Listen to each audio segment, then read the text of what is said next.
So yun mga tol, no, explain ko lang yung lugar na yan, no, dito sa Binangonan, Rizal. Then ito yung medyo nasa baba lang akong banda yan. So paakyat yan mga tol, no. Hawak-hawak ko yung cellphone ko habang nagbibideo ko. Yan nga, oh, tingnan nyo.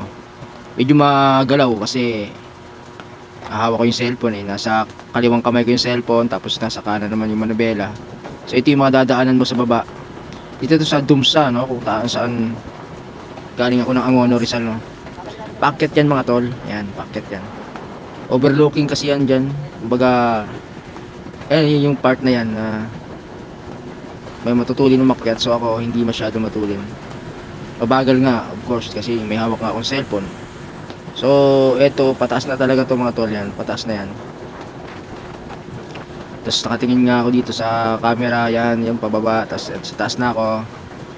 Sa kabilang side niyan, yan, sa kabilang side may mga ano dyan, coffee shop, no. Yan mga coffee shop yung sa gabi. Sobrang ang ganda yan kasi ano, may mga ayan, may mga banda, ano, may mga maraming tao diyan sa gabi.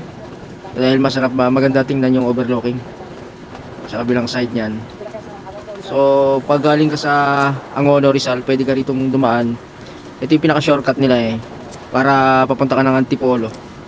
So pataas pa ng pataas yan mga tol, yan oh, taas pa, di ba? Ang taas talaga yun dyan yung lugar na yan. Pero ang ganda naman dyan pagka ano, kasi ang kinis na ng kalsada eh. So mayroong ano yan eh, 3 kilometer yan mula Angono hanggang dun sa ano, sa Antipolo banda.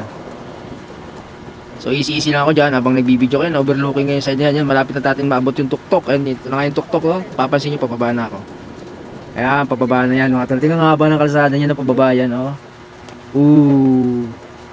Pababa na yan mga tol. Mahaba yung kalsada na yan, yan. Medyo gagamitan mo lang ano, ng preno konti kasi baka pag sobrang tulin mo naman dyan eh, may magulat kasi bandang dulo niya kung may lumabas dyan.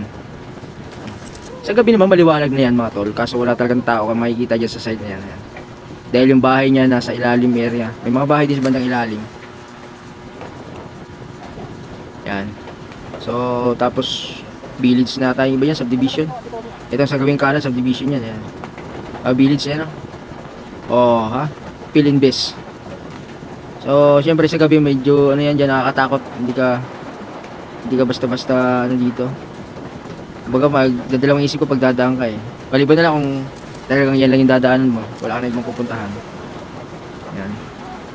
So yun mga tol, tawid na natin tong ano, kalsada na to. Mahaba-haba rin yan eh. Pagkagaling mo doon pataas, pababa, papunta rito. Yan. Tapos counting pa ako na ulit. So ang labas niyan mahabang parang. So yung kung alam mo tong kalsada na to, paki-comment nyo na lang po dito sa video na to, no? Maraming salamat. Watch and learn.